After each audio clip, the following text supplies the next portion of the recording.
We're joined today by two of the authors of the Landscape Report, Dr. Young-Soo Kim, professor at University of California, Irvine in the School of Education, and Dr. Helen Boyle, associate professor at Florida State University in the College of Education and Learning Systems Institute. So again, welcome to everyone. We are thrilled to present the Landscape Report today, to have both of the authors with us. Hi everyone, my name is Young-Soo Kim. Well, thank you so much for joining us this morning or afternoon, wherever you are. We're so excited to have you here, and as well as about the report itself, Landscape Report on Early Grade Literacy. Before we get started, there are quite a few people that we want to thank. This was, this report involved a lot of people and their efforts. And first, we want to thank the funding agency, USAID. They provided funding as well as also feedback, and particularly Penelope, Marcia, and Rebecca have been tremendously helpful. And we want to thank GRN as well, including Kim, Gil, and others who helped with formatting and the working on the visuals of the report. This also, we want to also thank advisory board members that include Kathleen Snow, Daniel Wagner, Norma Evans, as well as the 15 thought leaders who generously participated in the interviews with us. FSU, especially the Learning Systems Institute, is key in this effort because they're the main contractor for this work, and we certainly appreciate their support throughout the process. Last, but certainly not the least, our team, the authors, co-authors. Helen is with us right now. I am assuming that Stephanie Jukolski as well as Pooja Nakamura, I'm sure they're here as well. So with that, certainly this was a team effort. All right, so let's get started. As Kim said, the goal of this webinar is just to provide an overview and highlight some key findings because the report itself is quite long. It's 92 pages. So we cannot go over all the details. And for details, certainly feel free to look at the report. And we don't want to go over 60 minutes because we want to leave enough time for Q&A. We're going to first provide overview and go over key areas of key literacy areas to promote early grade literacy skills, followed by key factors and actors involved in this effort in improving early grade literacy skills. We'll also talk about long-run considerations that include financing, scale-up, sustainability. And then we'll briefly go over closing, and we'll have a Q&A session. The goal of this report was to review relevant research on early grade literacy acquisition and instruction, primarily coming from developing countries, and to identify effective and promising approaches and research gaps as well in some key areas. So what you see here on the right side is the framework and the scope and organization in our report. As you know, students' learning ultimately comes through learning comes through the student, but this is as the student is embedded in and also influenced by other multiple layers of context, including family in terms of language and literacy support, and also school and community, because school in literacy acquisition especially is the key, right? And larger system-level context, including teacher education policy and language policy. So in the report, the first chapter is introduction. Second chapter is the key areas of literacy acquisition, especially some cross-cutting factors for literacy instruction. And chapter 3 goes over key areas of instruction, including emergent literacy skill, oral language proficiency, reading fluency, reading comprehension, and writing. In chapter 4, we go over key factors and actors, including language of instruction, multilingual context, and teacher knowledge and education, parental and community engagement. And chapter 5 is about long-run considerations. and Chapter 6 is closing. So the scope of the report is to go over at least the sum of all these factors at these different levels. We go over student factors, we go over family factors, and also school and community and system level. But of course, it's not exhaustive, but we tried to cover at least some key areas in the report. So this is a review work. We did a lot of search of papers and documents, including contacting donors and NGOs. We interviewed 15 leaders in the field and read, synthesized, integrated reports, and went through a drafting process. One important thing that we want to note is that in these different areas, we categorize the level of evidence that exists. So we categorized into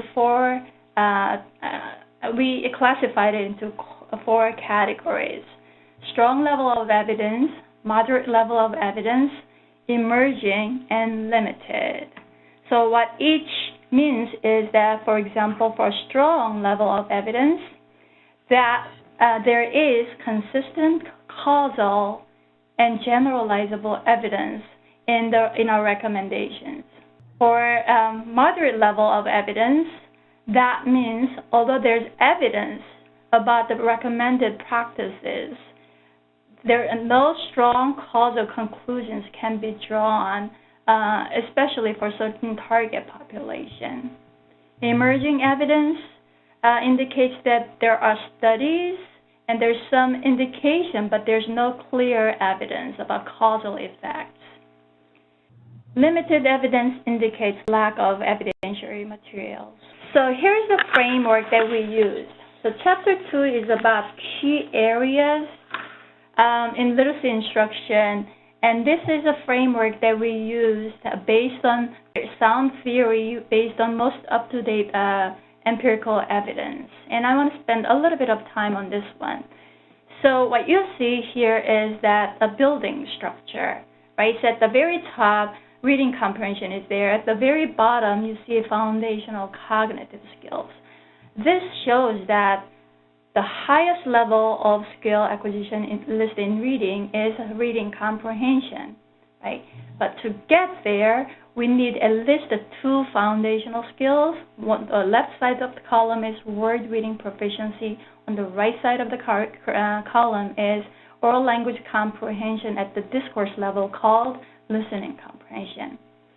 So as you can see, if one of these, for example, if word reading proficiency is not there, the building structure does not hold. The same is true if listening comprehension is not there, the structure does not hold, right? And there's reading fluency that connects word reading and listening comprehension into reading comprehension. So if word reading and listening comprehension are 2 important skills that hold reading comprehension, that support reading comprehension, what does it take to develop word reading? So on the foundation for word reading is emergent literacy skills. And those include print awareness, orthographic symbol knowledge, phonological awareness, morphological awareness, and orthographic awareness. And listening comprehension also draw on very highly complex set of skills, language and cognitive skills, including vocabulary, grammatical knowledge, inference, perspective taking, reasoning, and comprehension monitoring. And all these are founded upon foundational cognitive skills, also referred to as executive functioning, including working memory, inhibitory control, and attentional control. So let's keep this in mind. What this shows is that the skills are structured hierarchically and development occurs in this way, and we need this whole set of complex skills to develop what we call reading comprehension. So one aspect in terms of a common factor in literacy instruction, right, is in terms of instruction, first, the content has to be developmentally appropriate, and studies have shown that there are certain instructional sequence or routines that is effective, and this is widely known as 3P or I do, we do, you do. Essentially, when you present materials first, you review what's been covered, and when you present new materials, it has to be with the guided practice accompanied with feedback and corrections, and students are given with sufficient opportunities for independent practice. To teach reading and writing, of course, there should be certainly devoted time to teach. But studies have consistently shown that in developing countries, reading is not taught as a subject, and therefore there's no devoted time. So this is a critical aspect. And increasing instructional time with explicit and systematic instruction has been associated with increased student achievement. Finally, in terms of instruction, what we highlight something called automaticity, right? So this is achieving beyond accuracy, right? So automaticity is being able to do certain things without conscious efforts.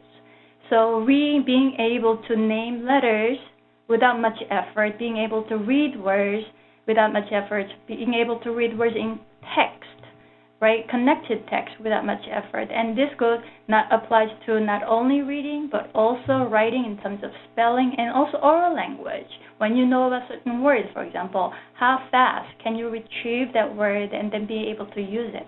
So automaticity is certainly very important.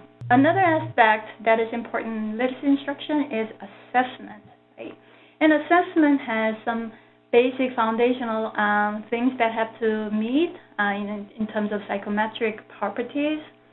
And at this point, there are many literacy assessments available for the different purposes in developing countries, including AGRA, Literacy Boost Assessment, ACER, and etc.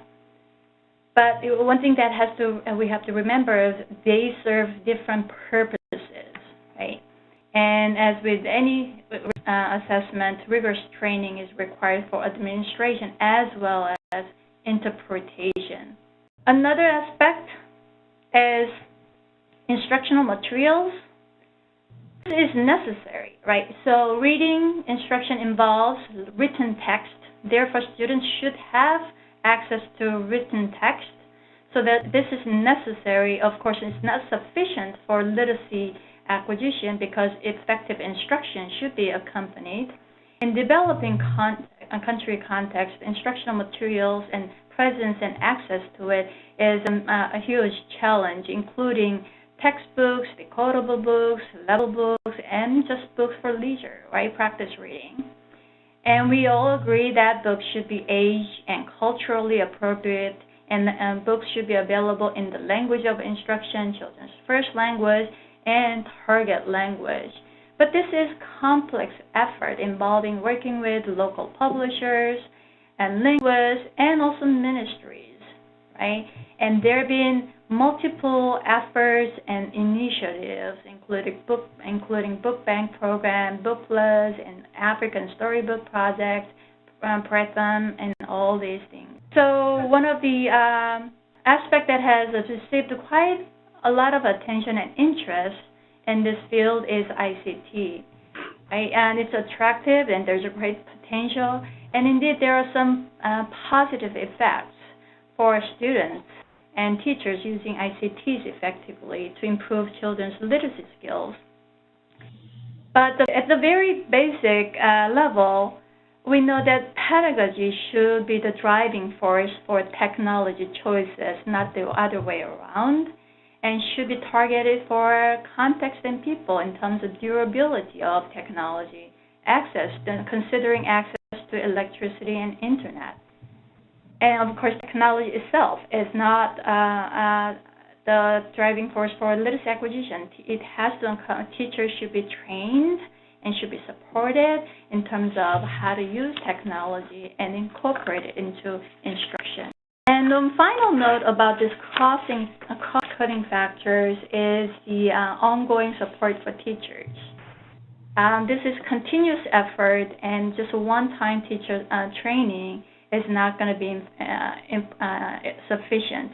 And there is some emerging evidence about the importance of continuing support for teachers. And we have a chapter 4 where we focus more on coaching and instructional leadership. All right, so let's move on to some key areas in terms of content. So what you see here again is the structure, right? So I want you to take a guess. So we're going to talk about emergent literacy skills. We're going to talk about oral language proficiency, reading fluency, reading comprehension, and writing. And which area do you think we have the most evidence? On which area you think we have least information? So you can shout out to your colleague who might be sitting next to you, or just think it for yourself, right? And we can see whether that matches what we saw in the literature. All right, so here is what we found.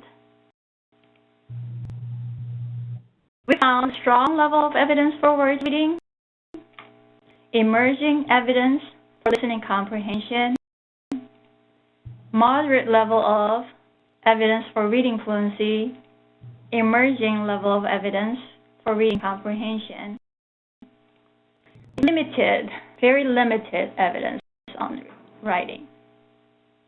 One thing that I forgot to mention about actually this framework is that this framework actually covers the big five, so-called big five, right? Those 5 big areas of literacy instruction identified by the National Reading Panel report published in 2000, and that was widely adopted in developing country context.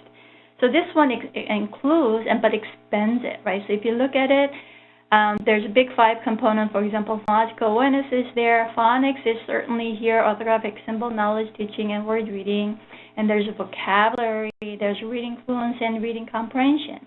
But this is expanded because it really expands the component skills of word reading and actually shows the evidence about what a complex construct it is when it comes to oral language and what it takes to develop oral language. So now let's look at each of these component areas. So first, emergent literacy skills, right? So as we see here in this structure, emergent literacy skills are foundational skills for word reading. So the emergent literacy skills have to be established for kids to develop their word reading as well as spelling skills. So these are building foundations for word reading and spelling. So we found many multi-component studies, meaning that the studies and projects targeted those big 5 skills that included also teacher training and then multiple components, right?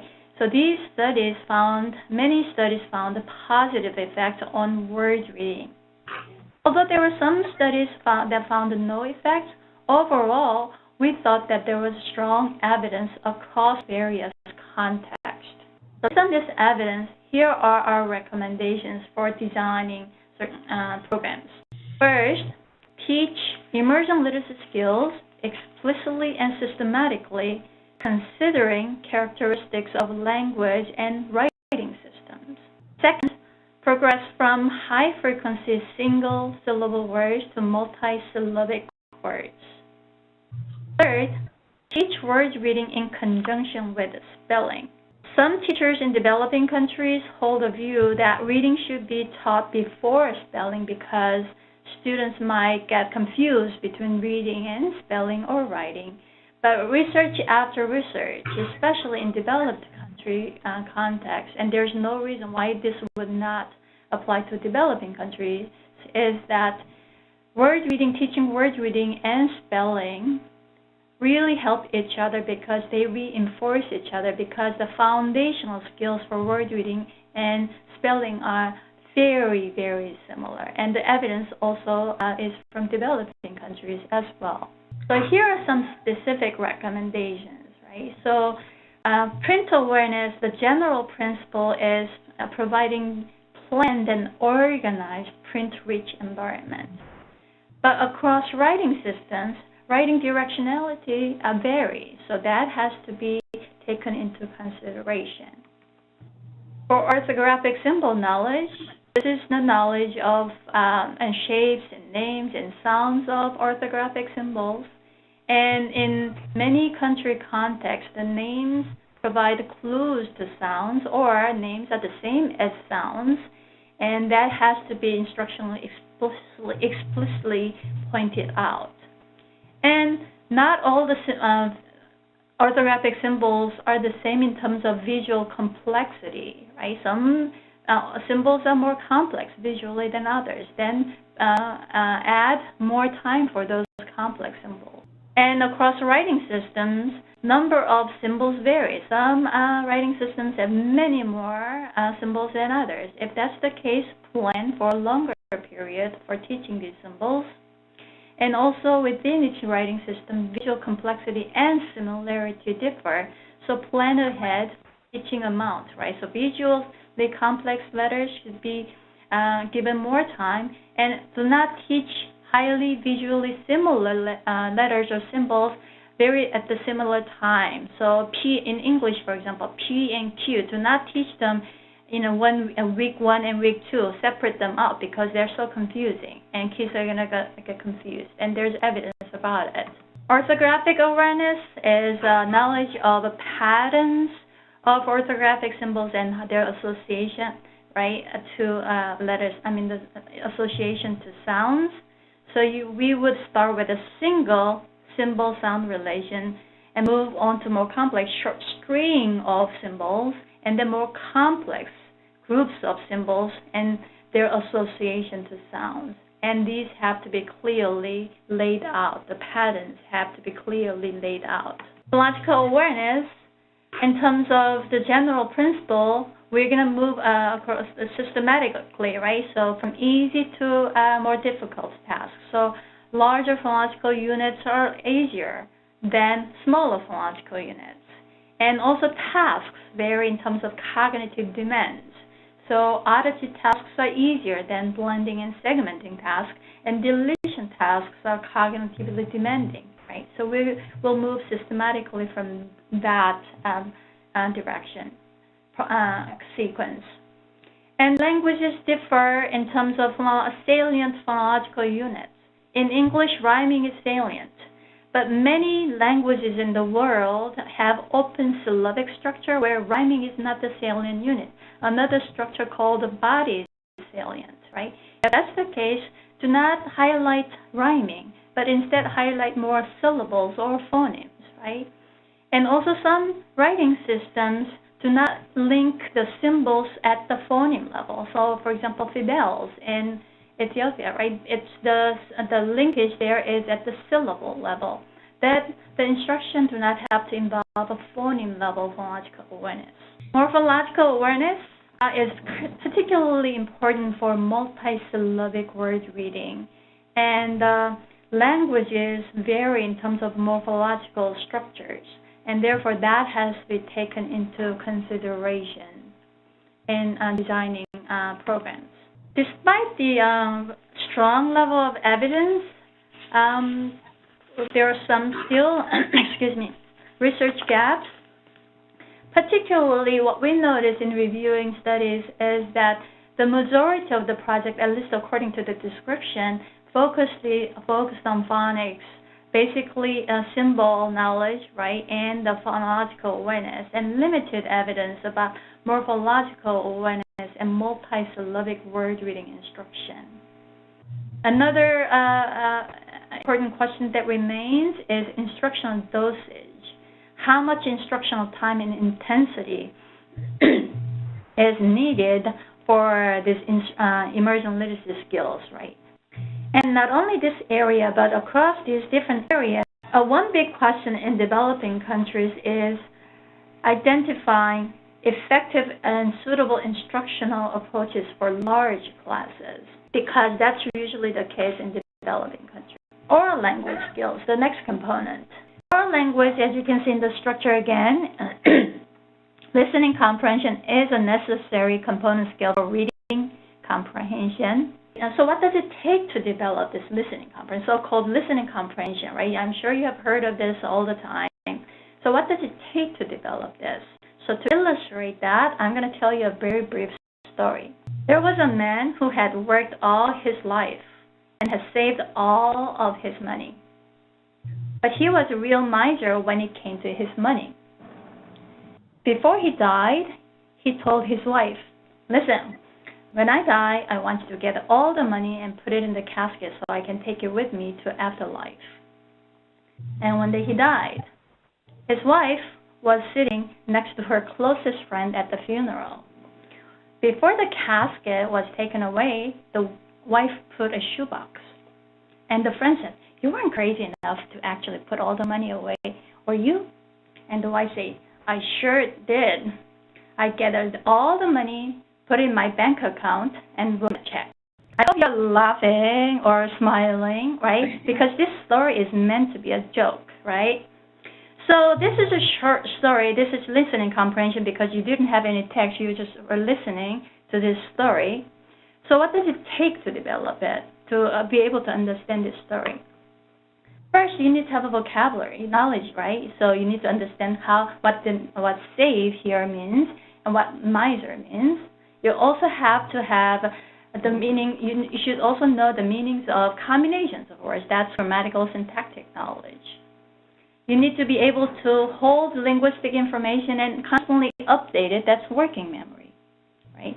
And also you need inhibitory control and attentional control because while you're listening, maybe there are some things, that might have been distracting you, but you should, focus. You should have focused on the story, right? That's attention control. And that's not all. So this story is supposed to be funny because you know that the wife did not give the money away. But the story actually did not say that, but somehow you knew it. Because for that to happen, right, you should know that the checks, have to be cashed, and then, of course, a dead man cannot cash the check, right? So for that, you need to actually bring in your background knowledge about how checks work, at least in North America, and link that to the story, the main ideas in this story. That's inference making, and you need to have also an understanding about the story character. That's perspective taking, right? And also you need to monitor your comprehension. If something makes sense, if something does not make sense, you should ask, right? So all these things come into play for listening comprehension. So that's why listening comprehension it's a high level skill. It's such a complex skill. So in terms of level of evidence from developing countries, we found some studies with positive effects, but many studies did not find any effects. And there was also one small line of work that showed that interactive book reading, such as dialogic reading, had a positive effect on vocabulary in developing countries. So we concluded that there's emerging evidence in this area.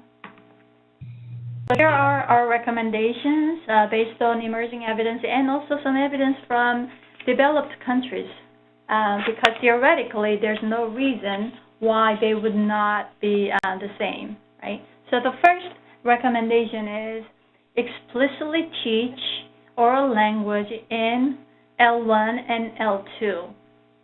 So this means that, as we saw in the framework structure, we should not wait for literacy instruction. We should not wait until children or students develop reading skills.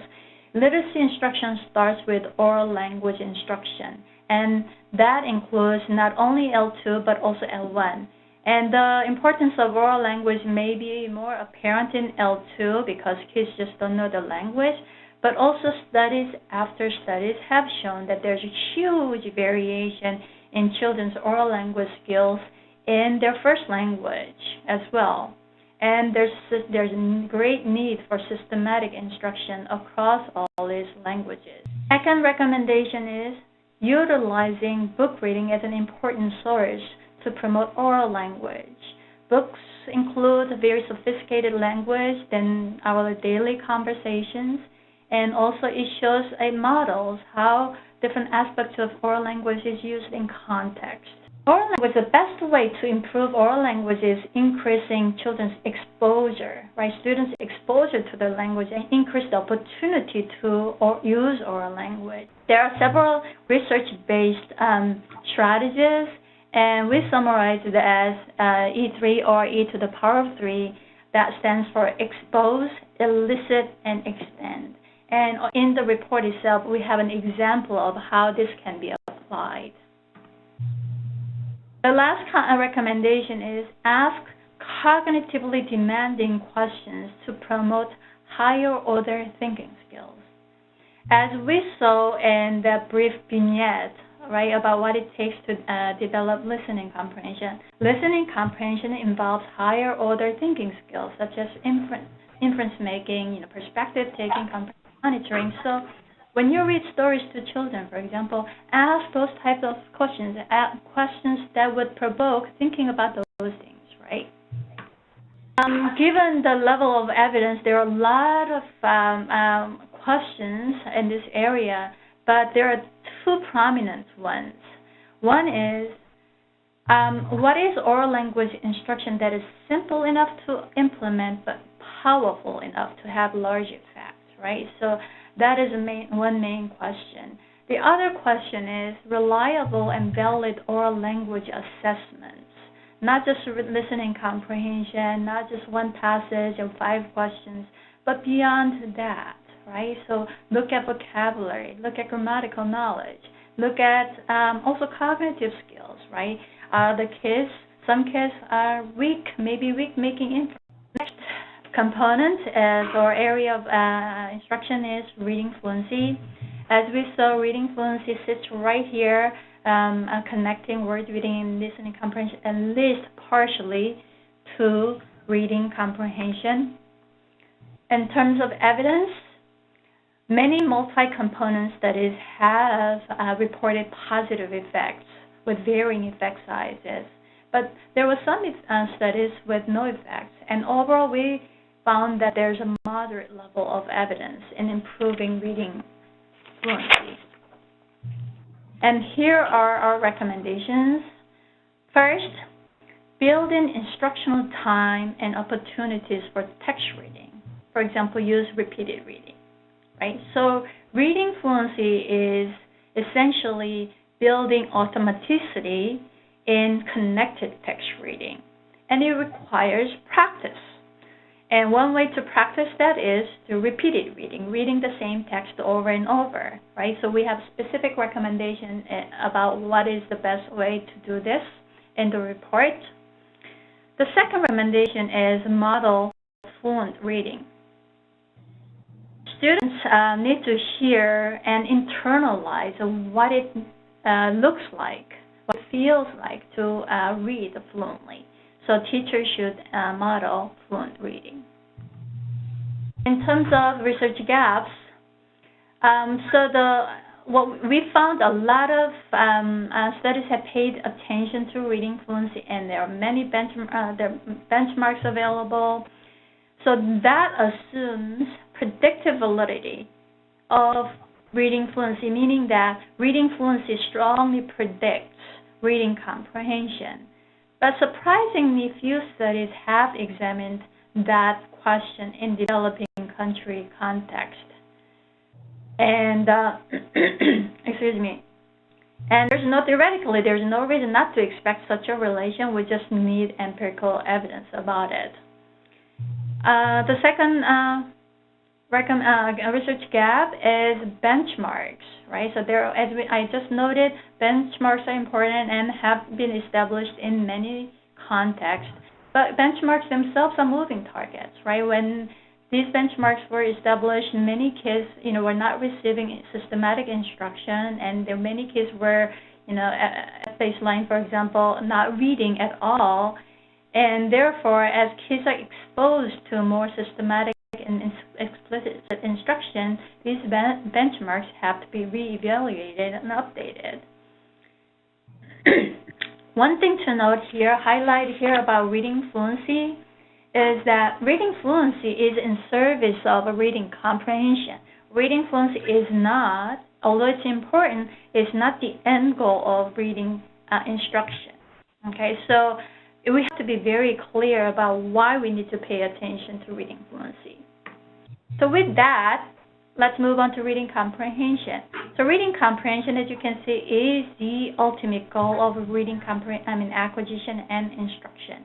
And it involves all these structures underneath it are support needed to support reading, to development of reading comprehension. So all these skills underneath it have to be sufficiently developed for reading comprehension development.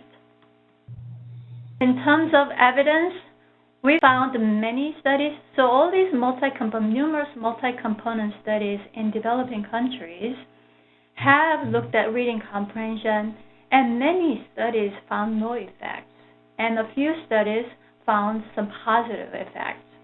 So we thought that there's an emerging level of evidence about what to do in reading comprehension instruction. So here are our recommendations. As seen in this theoretical framework, and not just theoretical, but also based on empirical evidence, to develop reading comprehension, we need to have strong word reading skills and listening comprehension. So build solid foundations in these areas. Second, directly teach reading comprehension strategies such as predicting, summarizing, visualizing, and asking questions. Third, secure daily designated and extended time for comprehension instruction. Comprehension is, again, high-level skill, and there needs to be dedicated instructional time. And consider language and cultural characteristics. So, for example, so one of the reading comprehension strategies is asking questions. And in some cultural contexts, asking authorities such as authors might not be seen as appropriate. Then the teacher has to guide in terms of the purpose of doing such activity, right? Research gaps, again, there are quite a few research gaps, but the major ones we thought were, we found that across these studies, the effects were not uniform, right? So effects varied largely by location, gender, language background, school types. So what explains variation in effects across these projects? So first, many projects, paid attention to, this so-called big five, right, components, but then there was still large variation across multiple multi-component projects. But then within projects, there were variation for different populations, for different locations. What explains those variations? So we need to develop fine-grained and nuanced understanding about what works in what conditions. So writing for meaning. So writing is defined as ability to express one's ideas in written text in a coherent and organized manner. And this is one of the most challenging learning tasks that students will encounter. And it takes years to develop. And actually, many people don't, the majority of people do not develop very high level of writing proficiency. Then the question is, what does it take to develop writing skills? And here's the framework, and based on theory as well as most up-to-date empirical evidence, very similar to reading. What you see here is that written composition is a very high-level skill, and it's supported by two necessary component skills. One on the left is called a transcription. Transcription is transcribing your thoughts and what's translated into your language into written text, and that involves handwriting and spelling. And the right side is expressive discourse level oral language, being able to express yourself, in multi-utterances, right? So that's discourse level oral language. And very similar to what we saw before, transcription skills are founded upon emergent literacy skills, the same set of emergent literacy skills. Expressive oral language, discourse level oral language is also built upon very similar set of language and cognitive skills. Excuse me. But reading, especially at the written composition level, is not the same as reading comprehension. They're related, but they are not the same. For writing, in particular, something called self-regulatory processes are very important. It's important. They're important for reading, but also even more important for written composition. The self-regulatory processes include setting goals, making sure that monitoring whether you're doing a right job, right, in terms of meeting your goals, and also and consequently revising it, right. So all these things are very important for written composition. In terms of evidence, we found a very limited number of studies in writing, and even extensive studies focus on emergent writing, such as copying and spelling. In terms of recommendations, as we saw in the structure, theoretical framework, and the framework, first, teach explicitly transcription skills, such as handwriting and spelling. Of course, this does not mean that you have to use the drill, right? But in using interactive activities, but teach these skills. Second recommendation is teach written composition as soon as students can start representing sounds using orthographic symbols. So it's widely believed that students should not write until mastering spelling, or students are not allowed to make mistakes in spelling, and those have been reported, such kind of belief has been reported in developing countries. But evidence indicates that actually, as soon as children can start writing, right, like some words, like experiment writing, they should be encouraged, asked to write in sentences and passages, right? So, for example, this is an example of a 4-year-old preschooler writing in English. The child wrote, "I love to eat candy," right? And you'll see many inventive spelling here: love, eat, candy.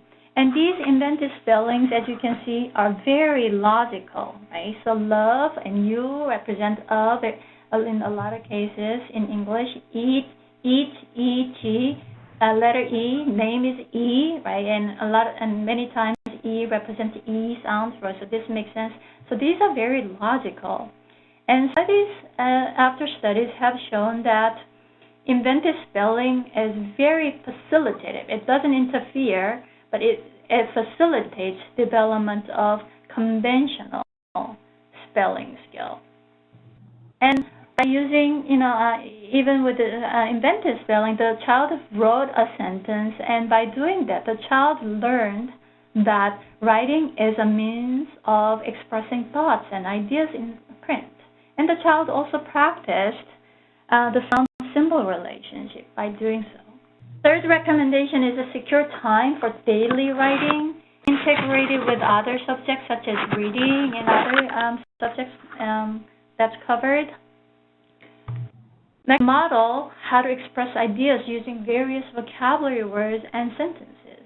Oral language is very important for writing because, writing requires generating your own thoughts, right? But thoughts themselves are abstract and pre-verbal, and children have to translate those thoughts into vocabulary using words and sentences, right? So oral language is the key component for writing. And many children have difficulty expressing, choosing the right word, the right sentence structure. So it's important for teachers to model how to do that. So recommendation is demonstrate how to use multiple writing strategies during various phases of a writing process. Writing is not a straightforward one-time linear process, although it may look like it, especially for a very novice writer.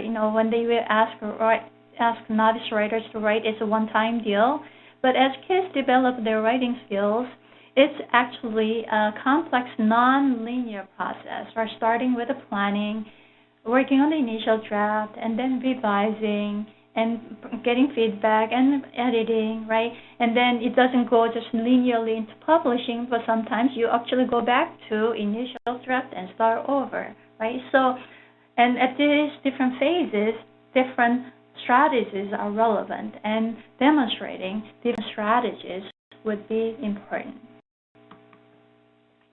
One thing that I want to highlight when it comes to writing is assessment. So in these different areas of literacy instruction, we go over details about assessment considerations and ICT considerations, instructional materials considerations, and things like that. But I didn't highlight it in this webinar. But for writing, one thing I want to highlight is assessment. When it comes to spelling, spelling is, rather easily assessed by dictation. But one thing that we have to pay attention to is error, right? Going beyond just scoring as is a right or wrong, looking at the mistakes students make in spelling is very informative and revealing in terms of what they know and what they're confused about. So why are they getting incorrect spelling? So examination of errors are important. It can tell you maybe the student is weak in phonological awareness. The student may be weak in letter sound knowledge or orthographic symbol and the sound knowledge correspondence, or maybe morphological awareness, right? So these spelling error analysis can be very revealing. Another one now is about written composition assessment. One important piece about this is using multiple samples. Research is robust that asking students to do one writing task is not sufficient at all to reliably assess children's writing skills. Instead, multiple tasks or prompts have to be used. Once you collect students' writing data, for example, then we need to have a very clear idea about what aspect of writing we're going to look at, right? Are we going to focus on ideas, or how ideas are presented, which is organization, or how words and sentences are used? Are we going to look at spelling? Are we going to look at writing conventions? If we look at all these things together, to what extent are we going to weight all these different components, right? And then develop clear rubric. In the report, we provide a very a basic example of a rubric, looking at writing quality. But then, of course, there are many other ways of looking at written composition. Regardless of what kind of rubric you use, rigorous training is key for consistent evaluation. So this is true for when you have multiple evaluators, because we want students to get the same score regardless of who evaluates their writing, but also within the evaluator. The student should receive the same score whether it's evaluated when the evaluator is in good mood or bad mood or tired or not, right? Given the severe lack of evidence, there are a lot of questions in this area. Very basic questions have not been answered in terms of achievement levels, development factors that contribute to development, effective instructional strategies, how to improve teacher capacity to teach writing, but also writing assessment, right? Developing reliable and valid writing assessments that are usable in developing country context. And that includes, one could be automated scoring options, right? So there are quite a few available in developed country context, at least in English, but such effort will take tremendous effort if we can't take into consideration these many language variation across languages, but that certainly is something that needs to be examined. So now, Chapter 4 is about key factors and actors in terms of, and that includes 3 components here: literacy acquisition in multilingual context. Second one is teacher knowledge and teacher education. And third is parental and community engagement. So let's go over each one of them. Literacy instruction in developing countries, many across contexts actually occur in multilingual context, right? And it's clear that students will learn better in a language that is comprehensible and familiar to them. And one key hypothesis in this multilingual context is something called the cross-language transfer. The core of this hypothesis is that literacy skills acquired in one language transferred to another. One example is phonological awareness. At least that has some evidence that supports this idea. And so as evidence, we concluded that there is a moderate level of evidence. Quite a few actually at this point, natural kind of experimental studies have shown that children learning to read in L1 achieve higher reading skills. And a recent randomized control trial actually shown that L1, or instruction in the language children is familiar with, is effective in improving children's literacy skills. There are many different transitional programs, language transitional programs. Some take additive versus subtractive models. Some take early exit model. Others take late exit models. But evidence is very limited in terms of their cost and effectiveness. So some recommendations include, first, to the extent possible, ensure quality instruction in a language most familiar to the child. Not just instruction in L1 or language most familiar to the child, but it has to be quality instruction. The second recommendation is bridge into an L2 literacy instruction by building L2 oral language proficiency. Third, create curricular standards, benchmarks, assessments, and instructional methods that reflects the language systems, right? Take into consideration their language characteristics. The next recommendation is building teachers' own language proficiency in the language of instruction. In many contexts, teachers themselves do not have the proficiency in the target language or have not been taught about how to provide literacy instruction in the language. And, of course, reflect contextual issues in terms of language spoken and local context. Research gaps include effects and costs of various language transition models, and impact of language policy and implementation on children's language and literacy achievement, especially in real-life context, like intent to treat kind of model, right? So teacher knowledge and education. What this figure shows is a complex array of knowledge teachers need for effective instruction, including content knowledge, pedagogical knowledge, technological knowledge, and also overlapping areas. And on the side are what's applicable to literacy instruction.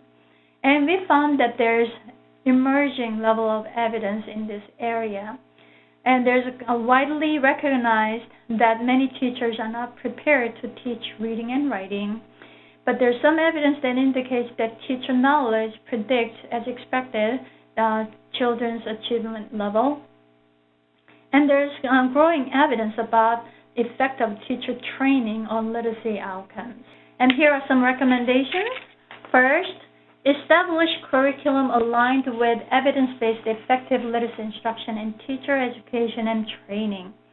So due to projects, new reading curriculum have been recently implemented in the schools, and therefore those curriculum and the curriculum for teacher education should be aligned with those curriculum that's used in the school settings. Second recommendation is develop expertise of teacher education faculty in literacy acquisition and instruction, and provide ongoing and systematic in-service training. Research gaps include effective incentive programs that can attract and maintain, keep them in teacher candidates. and approaches that connect pre-service with in-service teacher education, and effective in-service teacher education models. And there's, as I noted, there are emerging evidence about this, but we need more information. And finally, effective ways of building teacher-educator capacity.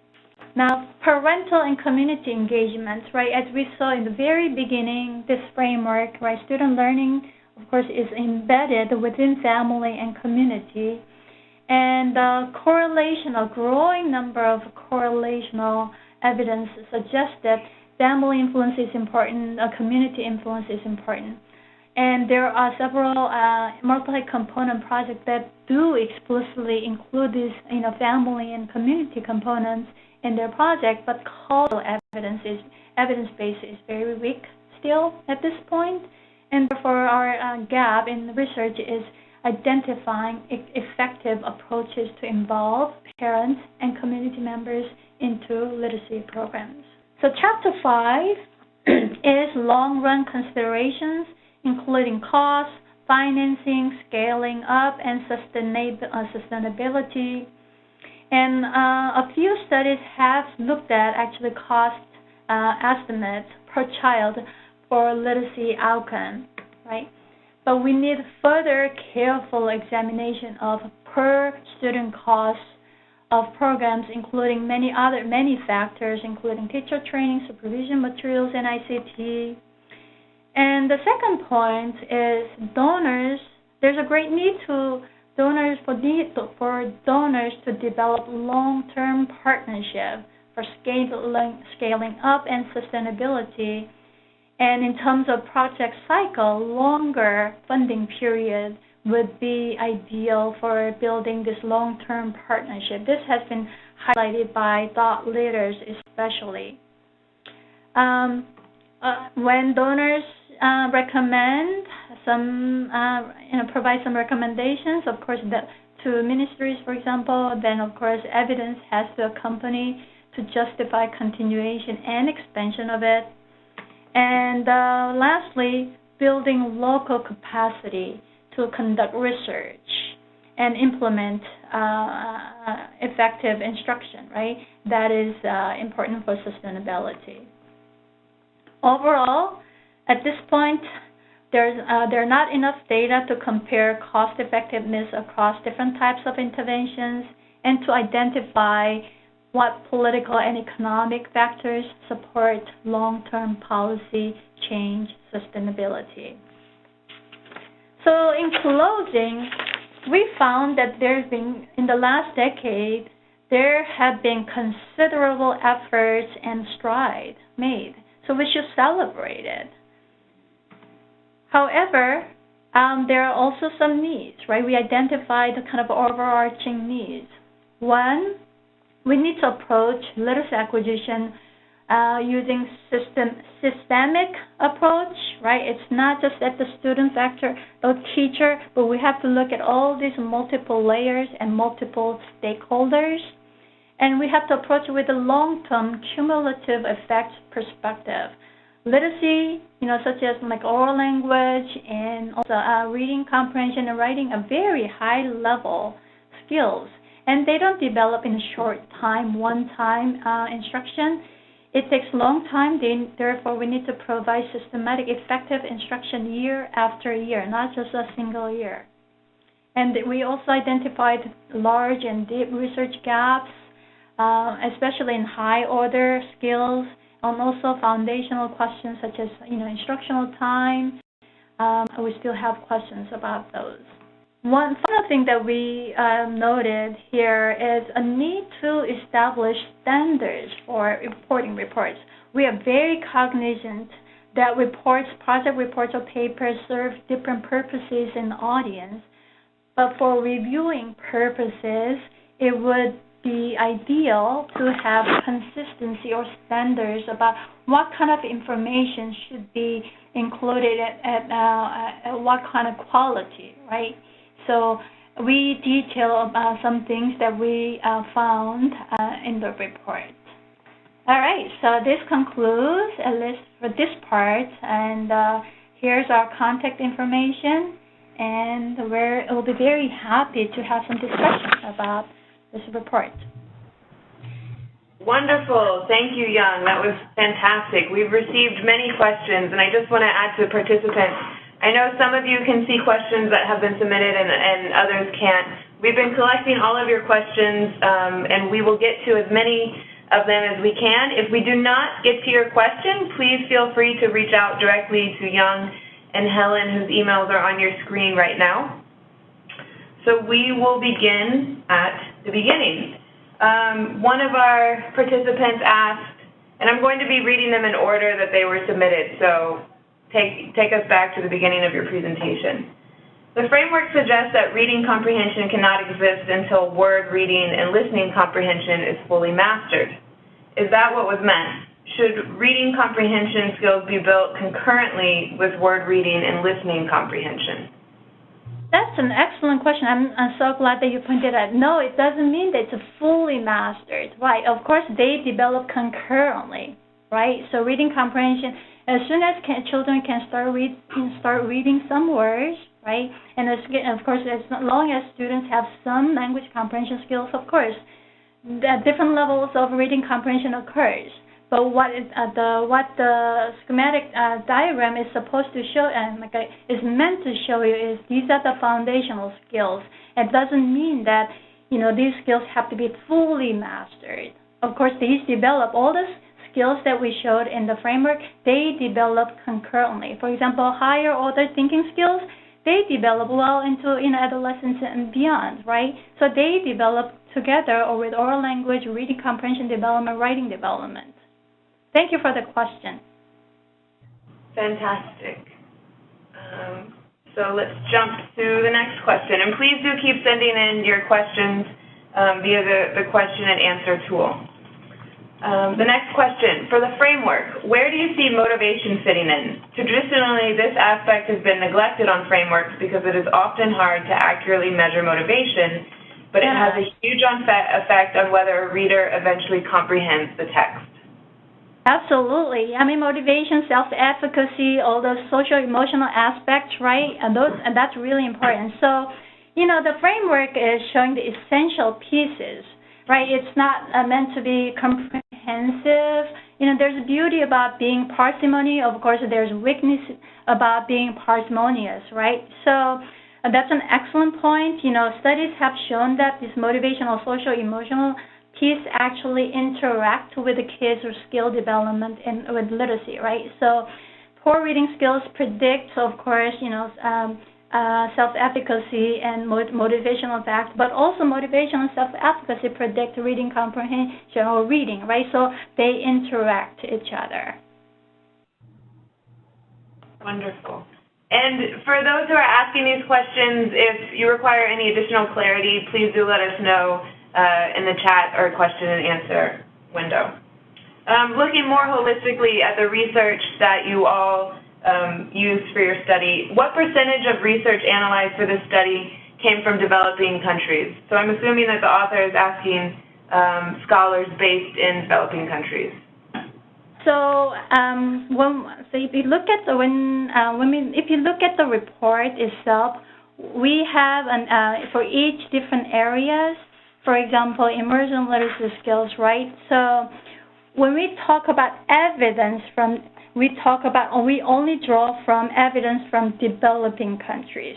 But when we think about, theoretical framework, right, and some aspect of recommendation when, for example, the evidence is severely limited. For example, we draw from developed countries because so, for example, theoretically, it's for those that appear to be applicable to developing countries, we did include that. But in terms of determining level of evidence, the reviews that we included in that, those are solely from evidence from developing countries. Wonderful, thank you. The next question is related to oral language. Oral language should start as early as possible. Is there evidence of exposure to oral language, reading stories to infants and or very young children in developing countries? Not that I know of. Not in the literature that that think that we did an exhaustive review, and we didn't find any studies, at least that could actually show causal relation between reading as early as infant to later literacy acquisition. We did not find any. I could be wrong. If you find any, please share with us. Yes, again, absolutely. If, to add to that point, if you have research that you feel would contribute to what you've heard here or what was discussed in the landscape report, do share that with the authors. Related to available research, is there any research available on effective methods for literacy instruction in large class? Even if it is a gap, it would be interesting to know preliminary efforts to explore this. Absolutely. So in the recommendations, in the report, we actually try to provide some evidence, some strategies that can be used in large classes. So in the recommendation, we try to focus on those that could be effective in that context. But what we noticed is that, some are just promising practices that have not been vetted in research studies, but, if it was aligned with, theory as well as some other practices, we noted it in the report. Thank you. A question has just come through, and this came in through a number of chat comments. Many of you have asked if the report is available in any language other than English. Right now, it is only available in English. We will discuss the possibilities of having it translated into multiple languages. We certainly know how important this is. So that is something that we will look to explore in the future. So I wanted to just address those questions that have come through. This is related to oral reading fluency. Regarding oral reading fluency being predictive of reading comprehension, to what extent is the lack of data a challenge in empirical studies for confirming the predictive ability of oral reading fluency on reading comprehension? So there's an example, if I could share their example. Kids must score above 0 on comprehension to be able to run this analysis. For an example, in an EGRA study we're doing, I believe this is Elliot from Save the Children, across 3 evaluation phases with a total sample of 4,622, there are only 478 non-zero comprehension scores. That's not much data to work with. Right, exactly, right? I mean, that's one of the reasons. But so what I meant in that point is that, so there are some studies in the report, actually. In the report, we actually cite those studies. So there are some emerging studies, but what we meant was, given wide prevalence of reading fluency as a measure of overall kind of, reading proficiency, we were surprised to see the lack of this predictive validity evidence. But your point is that what if, when students really basically cannot read and floor, right? And of course, then you cannot really, because lack of variation, you cannot examine that relation. That is a very valid point. But as kids develop a little further, we should be able to see that relation. And it would be wonderful to have, and theoretically, and also based on studies in, transparent orthographies in developed country context, of course, we see also same predictive relations. So we think that this will be true, but we just wanted to see evidence. That's really it. That's what we meant to convey. Thank you, and I just want to say that was Zachariah from Encompass. I had our participants mixed up. My apologies.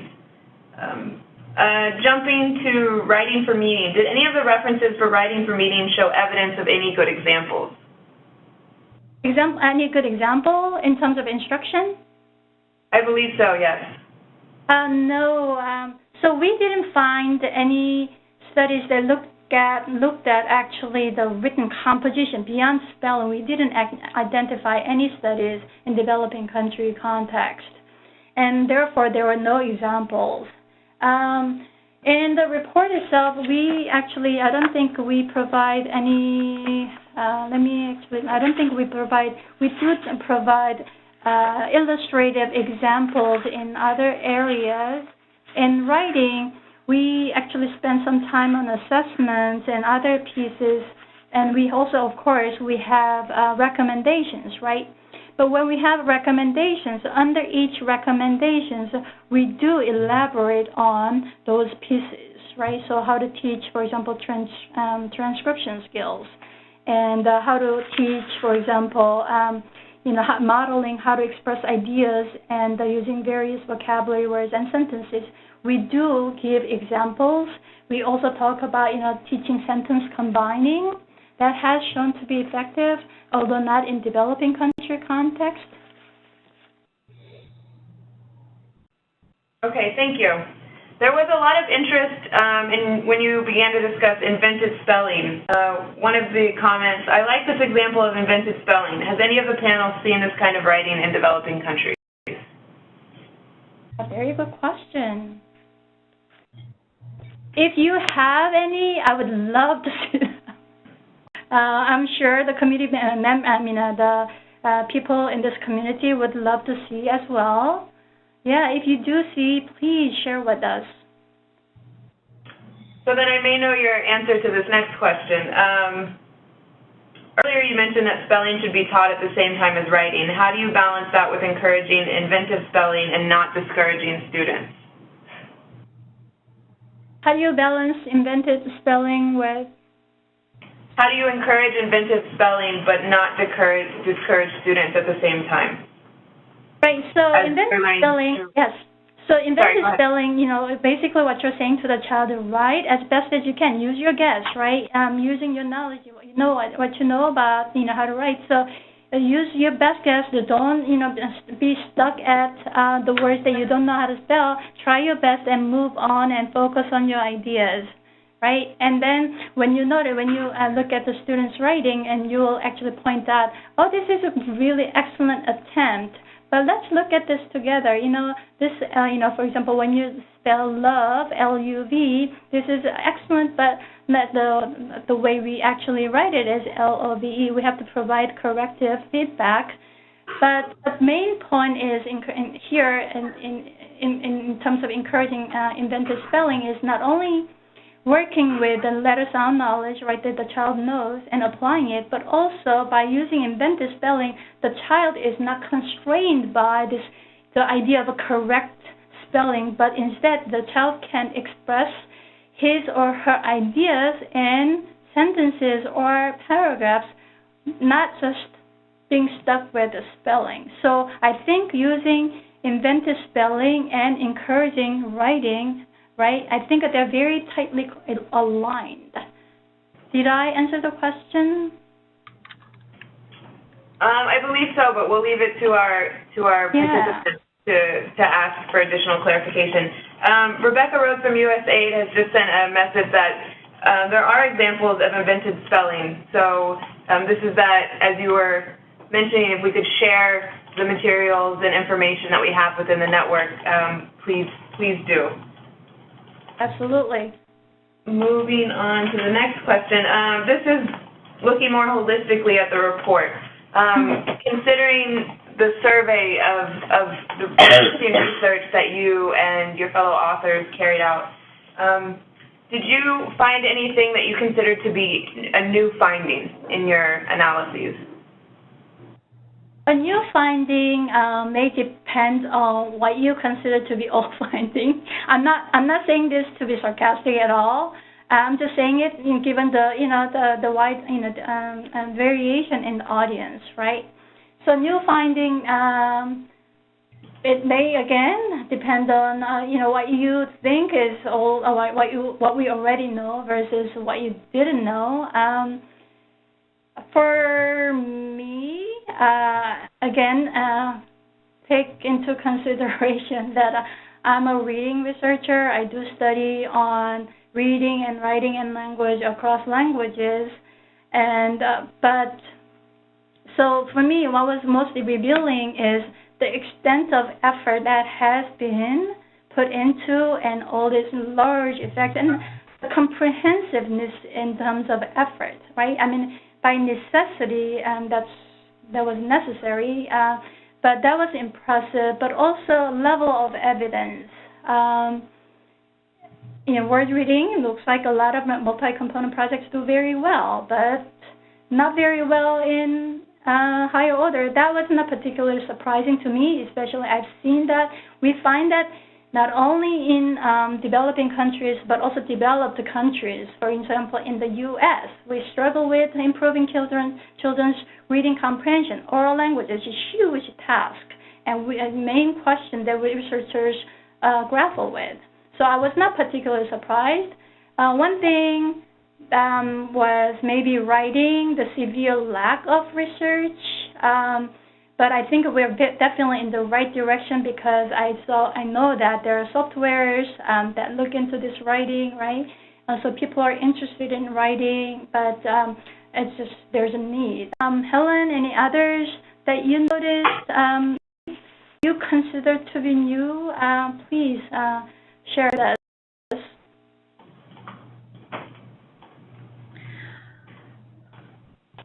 One thing that comes up the long-term process.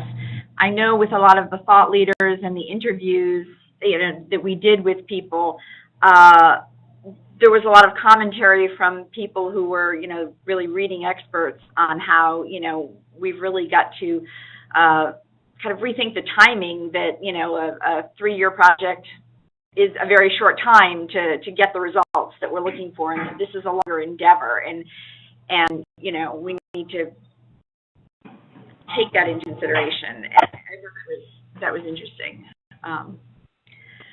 That thing.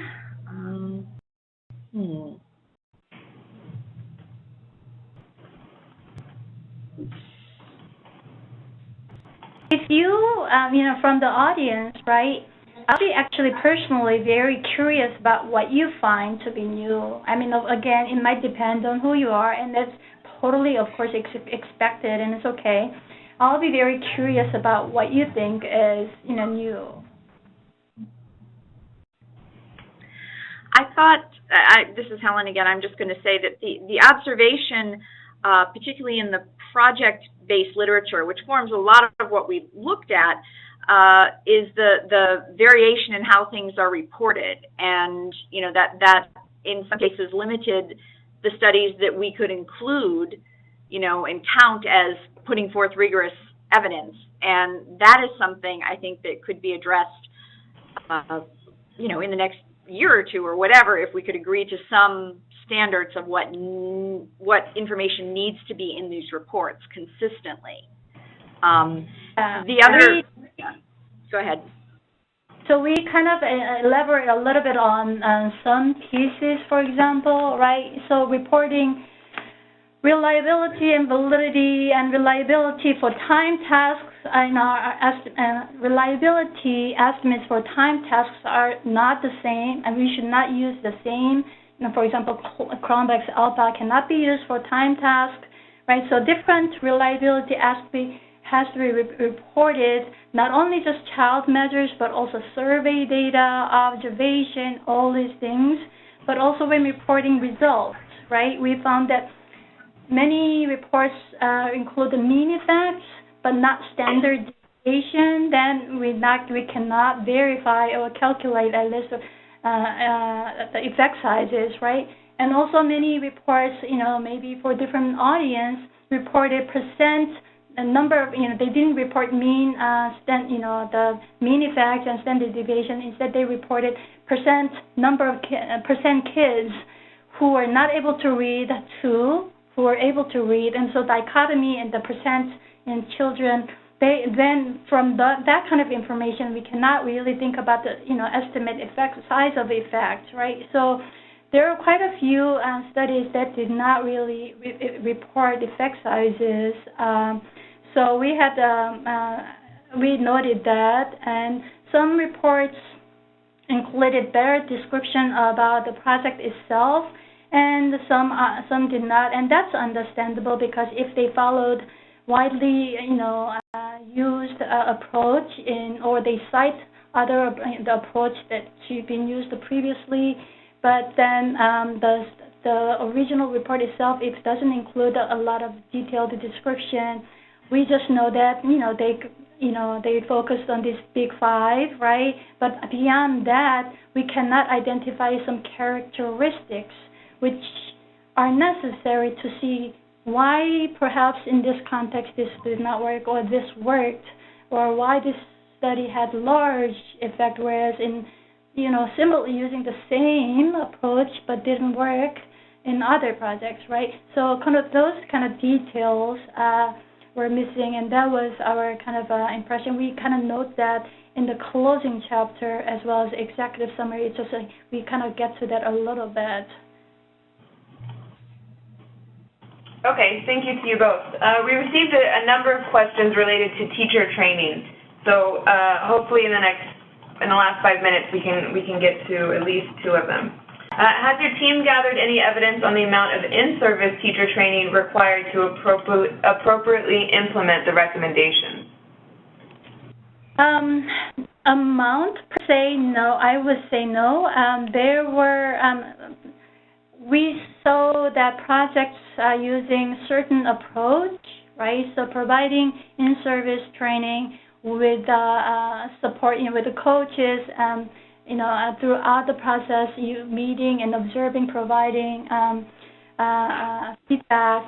But in terms of amount of training, there were some variation, but explicitly examining this piece alone, holding constant to all these other aspects, the number of studies examining this piece alone were limited, and therefore we could not tease out the amount per se. But we do have a couple of studies, I believe, that looked at the, a particular way of providing support. For example, that is effective, or the ratio of coach versus teachers and things like that.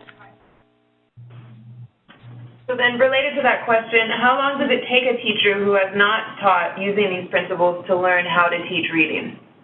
That's an excellent question for, I think, everyone. That's a really great question. I think it's really, it has to be delved into. So, yeah, I think it's up to future research. So then, to this question, how much financial investment might be necessary to teach writing according to the principles outlined in the report? Excellent question, right? So that question has multiple components, right? We need to have an understanding about first what is the best way to what is effective way of teaching writing in developing country context, and then we need to have, of course, cost estimate that includes all these different components, including teacher training and providing support and things like that. And we could not identify any study, but it'll be a great question to investigate. So then, on that, we have 2 minutes left.